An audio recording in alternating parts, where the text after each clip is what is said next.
All right. Hi. Good, how are you? If everyone could please take their seats. We're going to go ahead and get started in the interest of time. And I think we're going to try to scoot a few people to this front table. I saw a lot of heads go. Okay, so gentlemen that made eye contact with me, can I lean on you to come to this front table? Is that okay? No? You don't want to? Oh, fair enough. Which one did you get, by the way? Oh, I had that too. It was so good. I won't make you move. Yeah, small. Would you say one small? Okay, that's perfect. All right, I'm going to talk for a while anyway, so if you're eating, please continue. Let's see. We have everybody where they need to be? Yeah. Okay. Hi, welcome. My name is Ellen Armour. I'll be your facilitator, the main facilitator for this evening. And I'm really happy that you all made the time to come out. I know we're a small but mighty group, so it's going to be fun, I promise. We'll keep it moving. But we are here tonight to talk about the cultural arts plan as it relates to Measure P. So I'm going to ask a very basic question. How many of you are familiar with Measure P? Yes? Not really? Okay.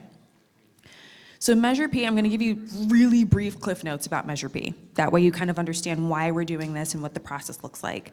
Measure P is an ordinance that was passed within the City of Fresno a couple years ago, and the tax that came from that ordinance has now started to be collected.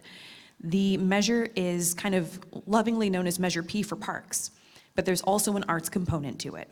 So the arts, and I can kind of go into this in detail later, are entitled to a certain percentage, 12% to be exact, of Measure P funds.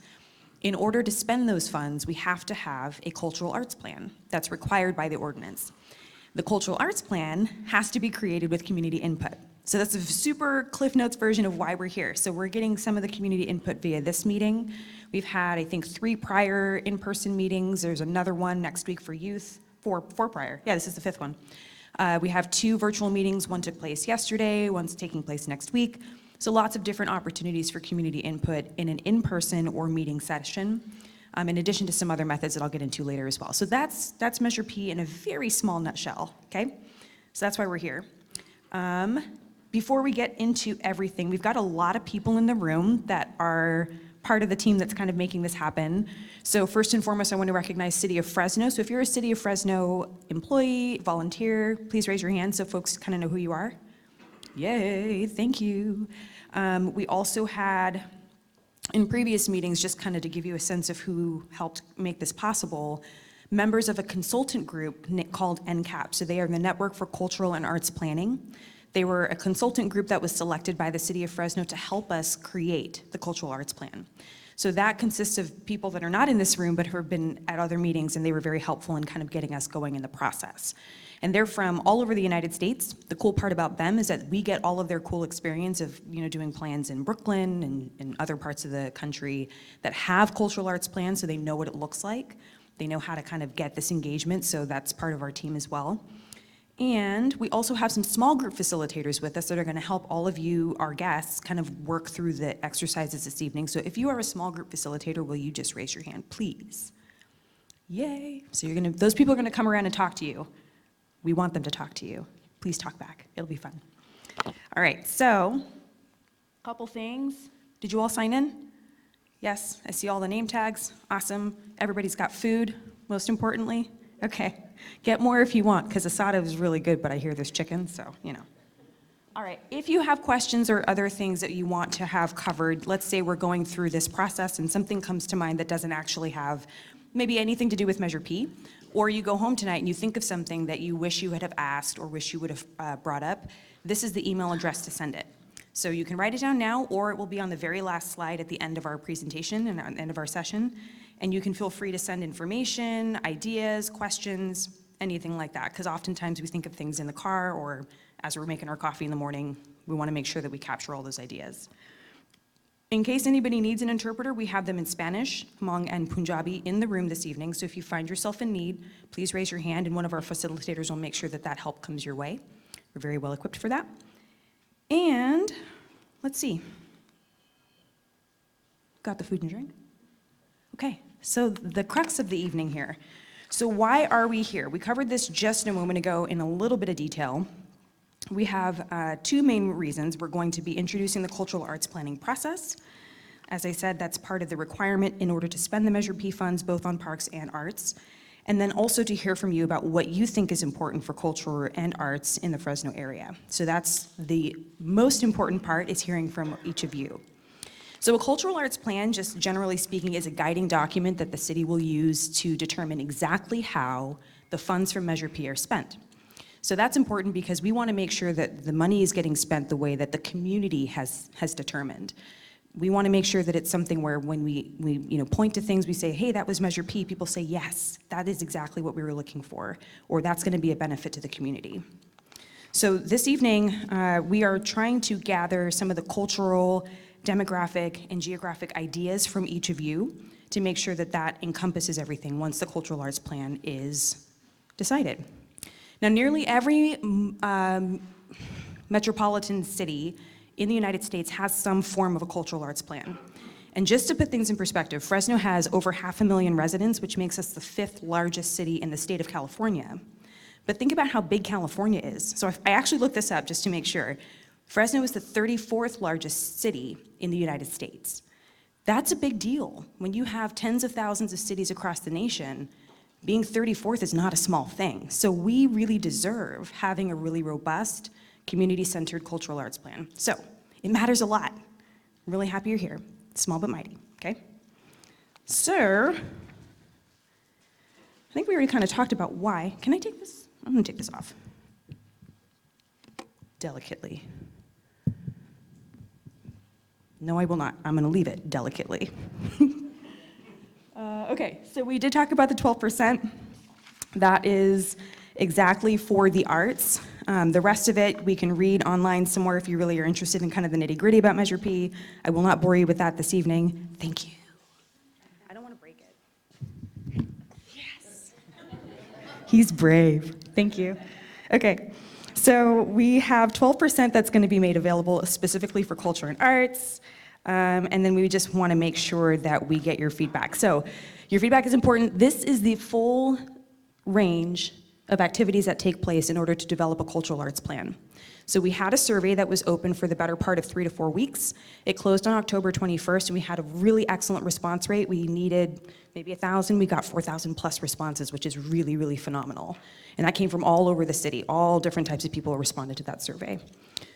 We also had the NCAP group that I mentioned that couldn't be here this evening. They did some extensive research on the area.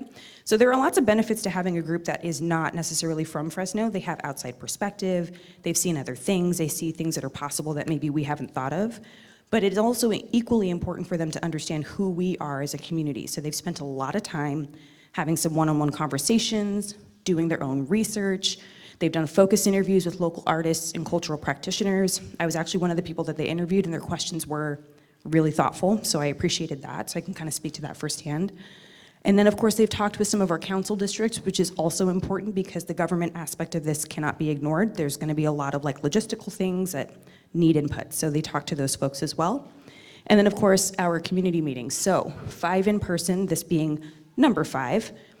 There are actually going to be 6 because the 6th one is for the youth. So that's going to be high school and college students. And then our 2 virtual meetings for anyone who maybe couldn't come in person or felt more comfortable doing it from home. So that's where all of you come in. You're one of the meetings. Hey-oh, you're on the map.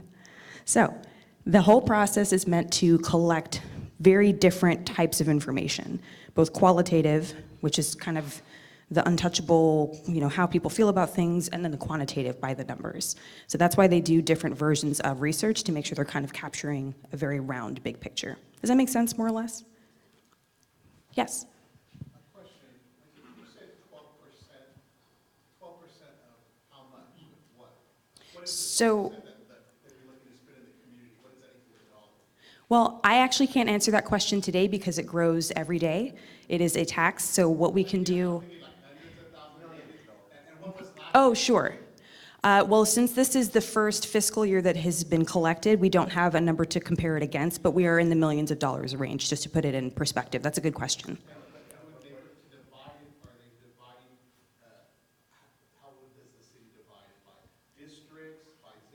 So really great questions. I would encourage you to actually send those questions to the email address because they can give you accurate in-time answers. That's not something that I'm equipped to answer. I want to make sure you get the right information. Is that okay? Okay, perfect. Thank you so much. Very thoughtful questions, though.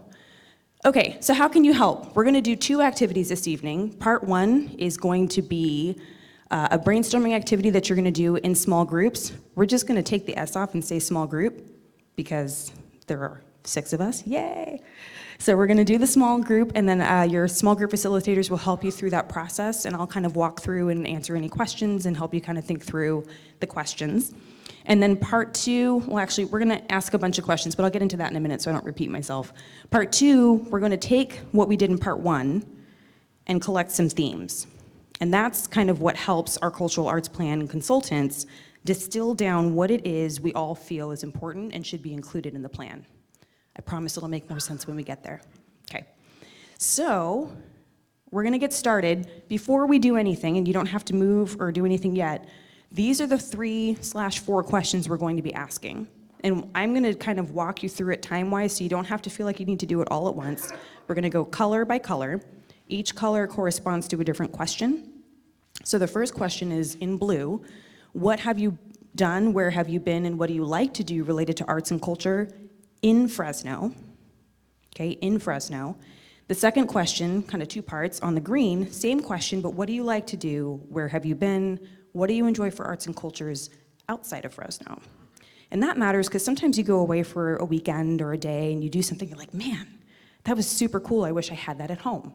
And so it's nice to see kind of what's out there that we can maybe bring back to the Fresno community, so that's why we ask in Fresno and outside of Fresno. After that, we're gonna ask you kind of the quintessential question, the most important question, why are these activities that you listed in blue and green important to you? Why do they matter? And that's super subjective, it can be a number of things. Sometimes people like the arts because they're healing. Sometimes they like them because they're just super fun. Sometimes you like them because it keeps your kids off the Xbox console for the 4th consecutive hour, for whatever the reasons are. So we want to hear from you on those. And then the last question, and this ties into kind of a resources question, how can the City of Fresno help make these ideas possible? What could they do to bring them to life, okay? But we're gonna go step by step, so try not to jump ahead because it gives your brain enough time to really sink into each question and really be thoughtful about it. And you can write down as many answers as you want on the sticky notes. You don't need to do just one. I would say maybe one idea per sticky note has been pretty helpful, but use as many as you'd like because you might have a bunch of ideas on like really awesome things in or outside of Fresno. So we're gonna start with the blue. Before we start though, has everybody mostly eaten? Can we maybe ditch some trash on the table and make room for some brainstorming? Okay, feel free to get up and move around, totally fine. Anything that is missed? So many neat things out there. Oh, yeah. Well, you know, speaking of. I put chicken scratch. Oh, you mean me, right? What about utilizing spaces that we already have for these activities and hiring people to be there, adults that can make sure things are going okay, or perhaps Thursday's the day for music and Saturdays for pottery, but using spaces we already own and incorporating local artists into, of all kinds. Acting teachers, music teachers, dance teachers. We kind of covered that in venues and also exposure for local artists. So that's on Yes, there? it does, yes. Okay. Was there any other themes just from sticky notes though that you feel maybe wasn't included yet? I don't know what you guys. Yeah, let me bring other notes. So I think what I'm hearing kind of common themes like what we've been talking about is accessibility, whether that be for seniors, whether that be at community centers, whether that be bringing the arts to people, right? Have it more accessible. Exposure, whether that's for things to do within the city, have a website, informational. Also exposure for local artists in the other realm, like promoting their artwork or something along those lines, right? And then also education, partnering with schools, community centers, for the youth programming and specifically in underserved areas. I also think like educating the public of what it is, because for a lot of people think art, they just think painting. They're not gonna think Right. photography, they're not gonna think of creative writing, so being able to truly explain what the program would be, what areas it involves, because I know if I went to go ask some of my friends, they wouldn't think creative writing was art. Of course, this is They would all go, broad. you know. Cultural arts is so broad. So cultural arts itself, because I don't think a lot of people, especially maybe lower socioeconomics areas, would really know exactly what that would detail. Because I know, I got exposed to it in college more, but not everybody goes to college. You know, when I try to look at myself, I go, not everybody has a bachelor's and a master's degree that can say, oh, I learned this in my master's program. So when you look at the community as a whole, is Fresno itself is not a highly educated community. I mean, there's a lot of educated people here, but in all, it's really, so I think just the awareness to them is important. On that note, I suppose funding for communications, for posters, for what we don't really have in town anymore is a lot of billboards where people, well, particularly their community centers and whatnot and the city can have these signs that say there are things here, there are going to be programs here. Right. We need, like, even right And I now, it would be think- great to have a billboard that isn't behind 18 cages that you need to go into. Be like, when this community center. Marketing and publicity? Yeah, marketing, Yeah. publicity. And we've made We great made our own. strides with social media. I mean, I know not everyone, especially seniors, that's why we need physical advertisements as well, but social media is great for spreading this sort of information. It connects people. If it's truly going to launch, there needs to be PSAs and things Yeah, about PSAs. it going out as well. I learned about the one Fresno sort of marketing that Fresno has had through those signs that Banners. hang on the banners that hang on the, and that caught my eye. And it's been Sure. fantastic having the one Fresno Facebook and Instagram. It's kept me more up to date in Fresno than I ever have been. It's been fantastic. Awesome, yeah. I definitely think that still falls under exposure. I have all these notes and they're great feedback, but same thing going hand in hand with exposure for local artists, the website, the marketing, like getting the information out there for what's going on. Definitely You get the city tour one? good. Yes, I have that note too. Why don't we regroup just quickly, so if everybody can just have a seat really quickly too, because we're going to move on to the next little part.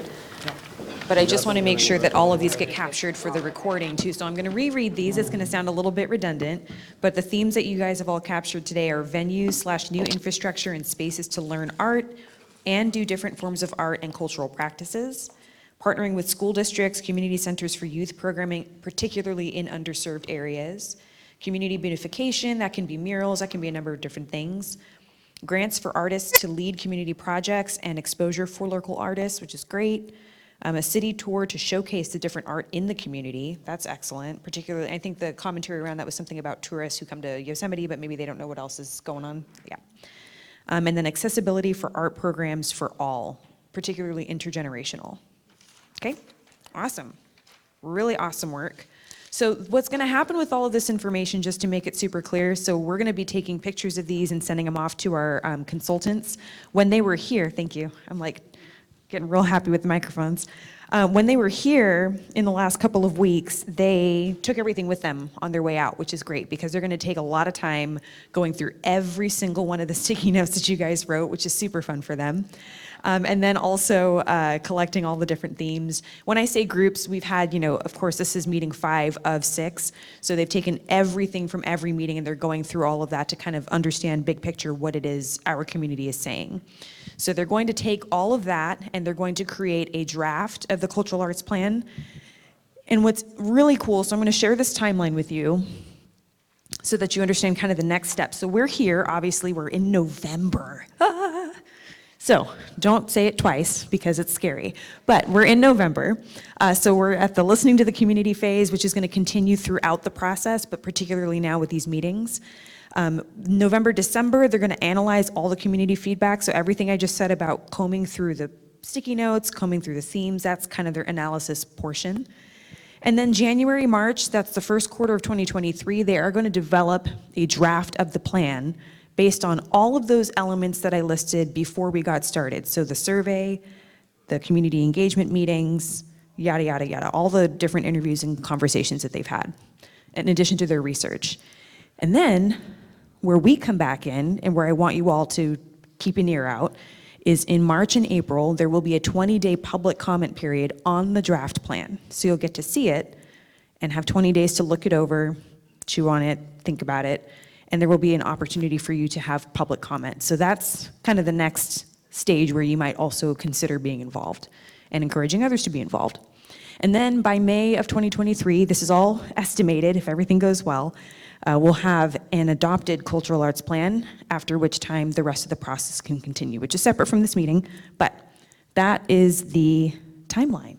So you know how your input's going to be used, you know when you can get involved next to provide additional input should you choose to do so, and then kind of what's going to culminate out of all of this process. We're going to have a cultural arts plan for Fresno. It's going to be pretty awesome. I'm really excited about it. Good job, guys. All right, last final thing so we can get you out the door and you can grab more food. We're going to distribute some comment cards. We would love your feedback. It's very, very helpful to us to know how we did, you know, what we can do better, et cetera. So please take a moment to fill that out. Definitely take some leftovers because I think there are plenty still. Yeah. Burritos. Take some. And thank you very, very much for making the time this evening. We very much appreciate it.